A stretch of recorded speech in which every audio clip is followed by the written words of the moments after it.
All right, so we're going to plant a stability ball right in front of you. Go ahead, I want you to hold the side of the stability ball. I want you to flatten out your butt. You want your legs a little wide, okay? If your legs are wide, then you won't fall back and forth off the ball. Shoulders down, stick out your butt slightly. Abs tight, we're working the core here, okay? Shoulders down, you're going to see the arms shaking a little. Slightly bent elbows, neck is nice and straight. Just breathe in and blow out normally. Now, in your routines, I have a certain amount of seconds. I want you to follow those seconds. Now, if you can't, if you fall, whatever, just set up and get right back and finish up those seconds.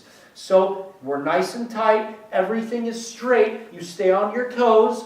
And you just keep your arms nice and strong and hold the side of the ball real tight. If your hands are sliding off, maybe you got lotion on your hands, sweat, whatever, dry it off, grip that ball and get back to work.